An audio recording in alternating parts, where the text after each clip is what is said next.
Welcome to the MasterMind Library. They call me Ferdinand, the bringer of balance, leader of many disciplines, and your host of the MasterMind Library, the home of the MasterMind Book Club on FHTII.com. We reached episode 73, and we are on the last chapter of ImHotep, the Vizier and physician of King Zoser. We're in chapter 6 today, and we're also going to touch the Epilogue. This is a good book.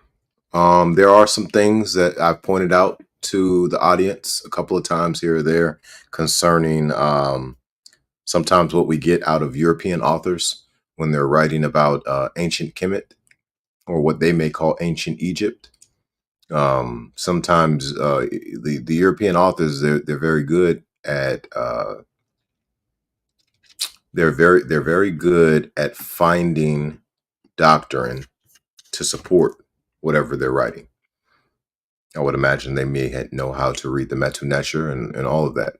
So they're able to pull from other sources.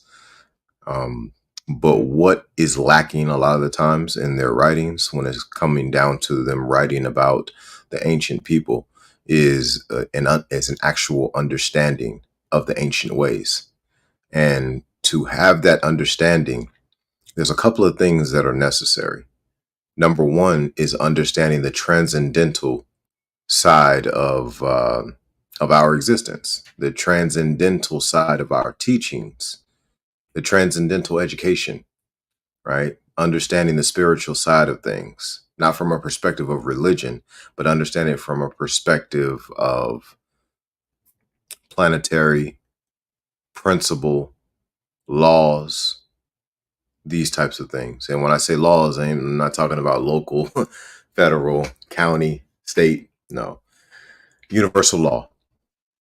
When we have an understanding of all of these different things, and then we have a better opportunity to properly interpret some information of the past, who we don't have any living individuals to give us guidance on.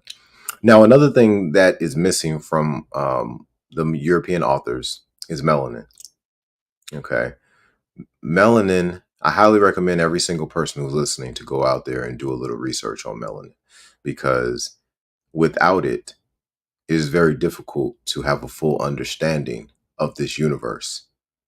That's like a prerequisite piece of your being, to be able to be in full circle with the cosmos and with your existence as you. Well, one of the names that have been given to the melanated people throughout the world by Dr. Sebi, first name is Alfredo Bowman, nicknamed Dr. Sebi. He called the melanated people around the world the organic family. Okay, this organic family, the reason why it's organic is because it is the same substance as what the cosmos is made of. Right. So as a result, those with the higher levels of melanin, if they're living in maturity, accountability, responsibility, humility, and sacrifice, well, what happens is their abilities get heightened. Their ability to understand is different. Their ability to have the full picture is different. So as I read through this book that has a lot of great facts, it is missing certain things. I'll give you an example. From my understanding, the ancient Cometians, they didn't use words like God. We're talking about the Neteru, right? But you're not going to find the Neteru. You're not going to find that word inside of this book. And these things right here, they stand out to me, right? So it doesn't necessarily mean that the information that he wrote in here was wrong. Not at all. It just more so means that there's not a full picture there. And anytime we're dealing with something that doesn't give a full, well-rounded picture, then we're dealing with a piece of the pie. And anytime we're dealing with a piece of the pie, pending how it's used, it could be deception, or it could be a number of other things. But absolute truth is what it's not. Okay, so we got to dig deeper in MHotep. We got some pieces from Dr. Jamieson Hurry, and we're going to conclude today with chapter 6 and the epilogue. But we're going to have to dive into maybe a couple of authors that are from various countries and what is today called Africa. We may have to dive into some ancient documents, and we definitely are going to have to go look at the Metu Neter in modern day Egypt to learn more about Imhotep, because our European authors, there's certain pieces that they didn't understand at that time, so their view is possibly skewed. All right. And then they're speaking on then one of the things I noticed about Dr. Jamieson Hurry writing this book, Imhotep, the Vizier and Physician of King Zoser, is most of what he's focused on in this book is concerning the time period where Egypt or ancient Kemet was colonized by Westerners. So these are all things that are very important to notice, because one of the individuals that Dr. Jamieson Hurry mentions in this book is Thoth.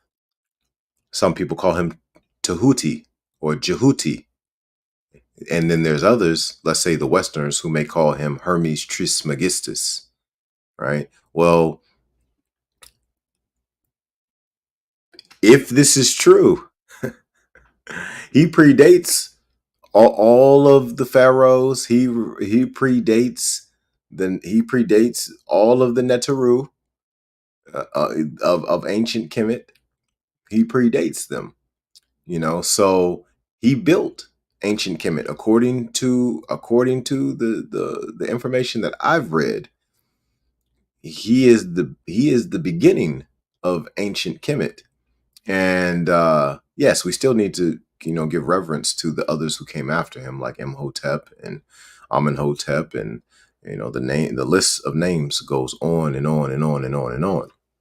But we need to be aware of what has actually happened, what has actually went down, so that we have a absolute truth understanding of whatever it is that we're looking at, versus us looking at things from a perspective of whatever the author wrote. We do need to look at that from that perspective, but we also need to be able to slide that piece that they gave into the pie. Okay. All right. So let's go ahead and jump on over to chapter 6 in Imhotep, the Vizier and Physician of King Zoser. All right. It's a pretty short chapter. So is the epilogue. So we're going to knock this out pretty quick. I appreciate everybody who's been with us. This is something we're all growing in together. So keep coming to the MasterMind Library. Keep commenting. Keep showing love. Keep sharing the videos, because we need to get this information out to all of our brothers and sisters. Right? We're all in this together. I may talk often about melanation, which rightfully so, it needs to be talked about. But I also want to be very clear that the human family is one. We may have highly melanated people. We may have people with lesser than optimal levels of melanin, but we are all one family. We all come from the same exact group of people, every single one of us. No matter what your color is, we all come from the same mother and father of humanity. And then further on, and then when we have these testings and all these things that happen later on in our history, or let's say 300,000 or 400,000 years ago, maybe even as much as 50 to 100,000 years ago, we still were part of one family. We just were doing diabolical things to each other while being a part of one family. All right. So as we are one family, I hope and pray that you get these videos to your brothers and your sisters. I hope you get these videos to your son and your daughter, your grandmother and your grandfather, your mom and your dad, your auntie and your uncle, your homegirl and your homeboy, right? We all need this information, and we need to stand together in it so that we can move forward into this new paradigm in unity. So let's go ahead and get started.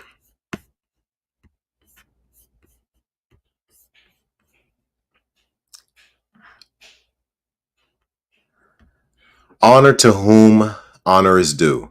Strange it is that the claims of MHotep to be recognized as the tutelary deity of medicine have been so neglected. Many centuries before the exodus of the Israelites from Egypt, long before the recognition of Asclepios by the Greeks as their legendary god of medicine, long before the days of Homer, long before the birth of Hippocrates, there lived in Egypt a magician physician so famous for his skill in healing disease that he became recognized eventually as the Egyptian god of medicine. To him surely belongs the highest place in our hagiology. To him should physicians all over the world, all the world over, look up as the patron spirit of the Ars Medendi,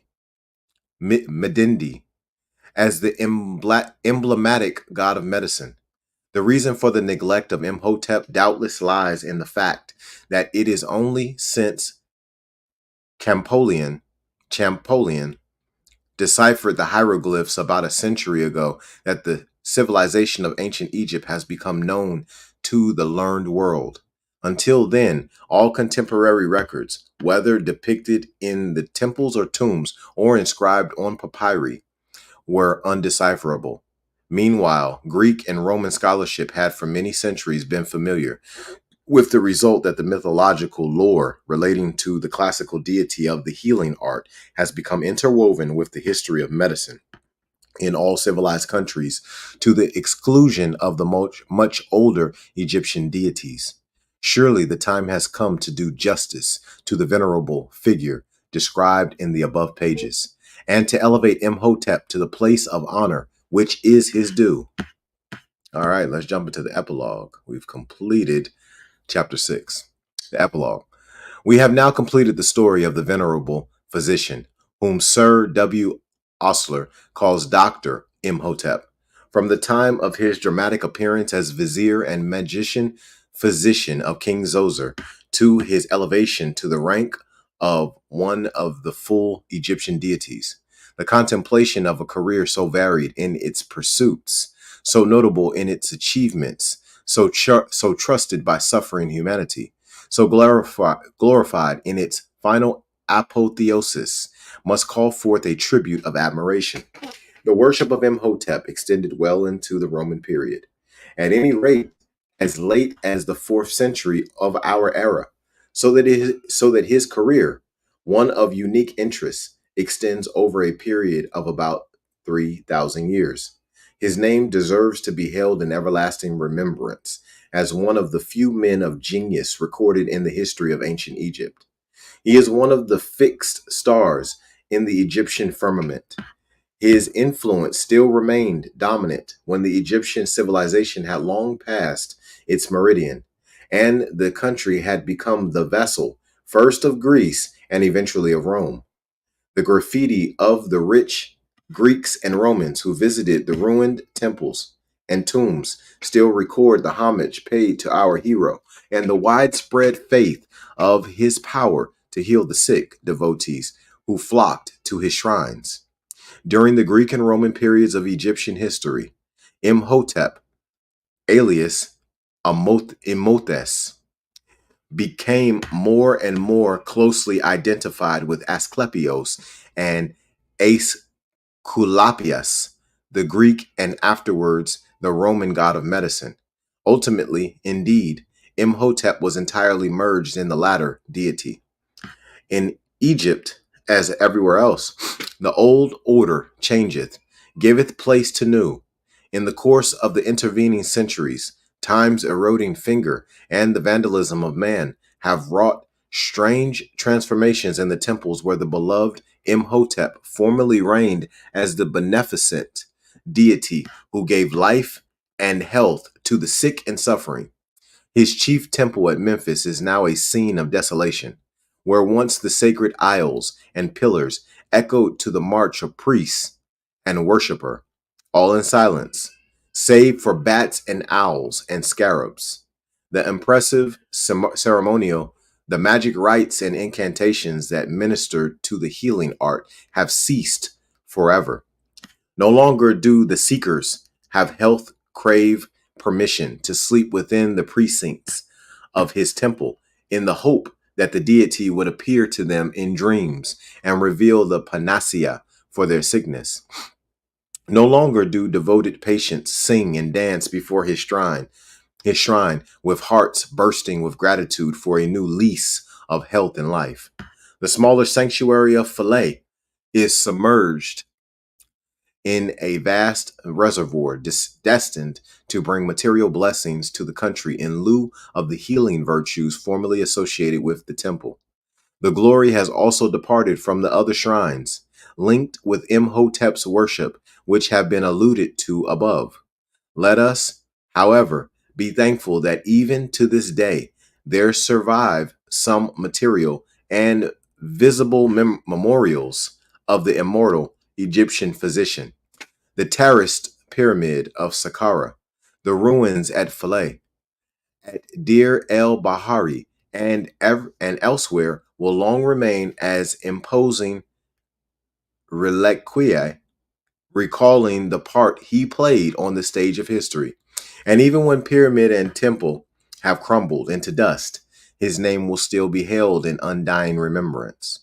Deep are the footprints he has left on the sands of time, and physicians all over the world will ever revere him as one of the pioneers of their ancient profession, as one whose name on fame's eternal bead roll is worthy to be filed. Medici immortales in perpetuum ave.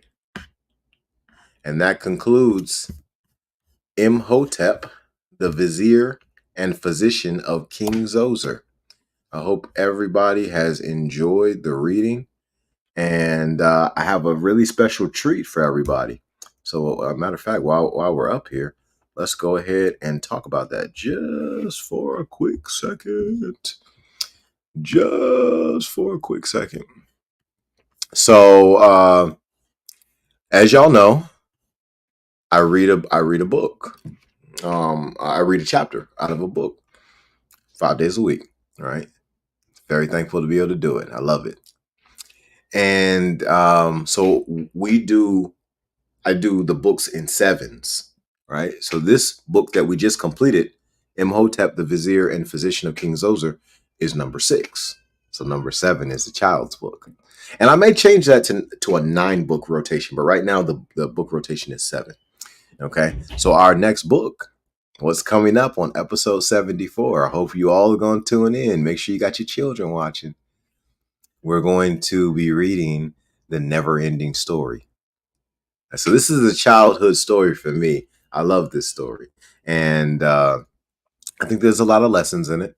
So this is what we're going to be diving into on episode 74. So I hope everybody, all the families, you come together and we do this as a family, because this is a really awesome story. This is a little break.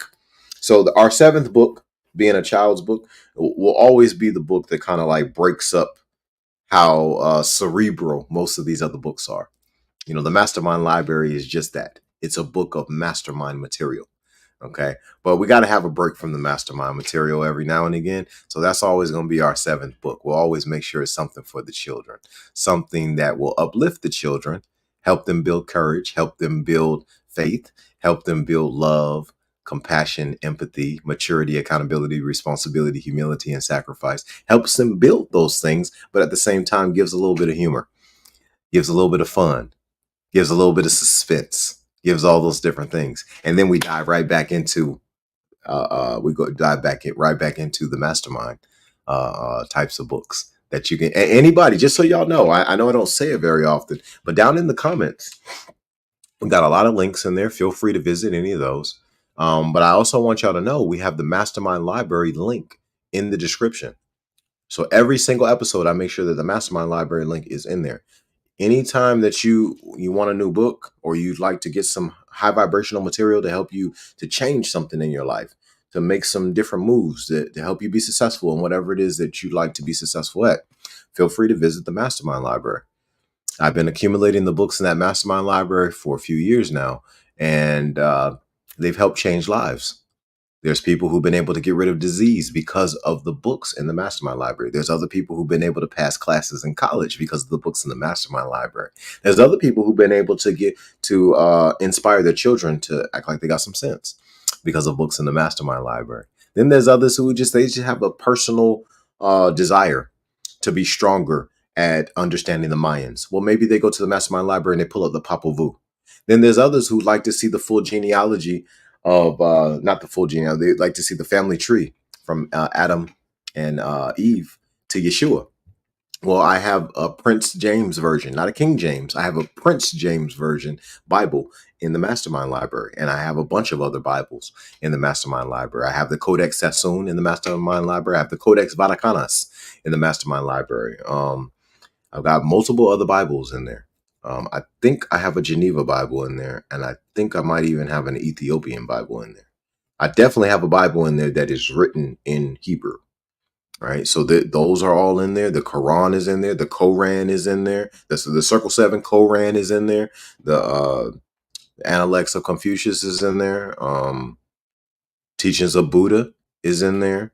I mean, I can go down the list. There's so much more, you know. So please visit the MasterMind Library. The link is down there. It's free to anybody who decides to jump in there. You can download whatever books that you want. And, you know, like, do that. These books have the answers in them. A bunch of these books that are in the MasterMind Library, I want y'all to really understand this. A bunch of those authors dedicated their lives to accumulating that knowledge and then putting it in these books, or writing them in scrolls, and then they got translated into these books. But when a person dedicates their life to something, they're going to find different things about that discipline that almost nobody else is going to be able to find, because they dedicated 40 years to that, or they dedicated 50 years to that, or 20 years, or whatever they dedicated to it, right? So take that time, go to the MasterMind Library, find a book that you and your family can sit down and read together, right? Find something that will uplift your whole family. Don't just find something that's going to pique your, you being able to laugh, or pique your emotions. No, how about you pique something that's going to say, all right, boom, now I can create something that's billionaire worth, $1 billion worth. Now I can create something that's filled with massive wealth. Massive wealth is not necessarily money. Okay. So you will find material in there that will help you build wealth in your life and to help you expel generational curses. This is major. All right. So we've concluded MHotep, the Vizier and Physician of King Zoser. It's been a pleasure reading this book. I like to give an applause to Dr. Jamieson Hurry. I do think there's a couple of things that's missing, as I told you all, but I do think that he still did a good job. All right. So until next time, expose your gift.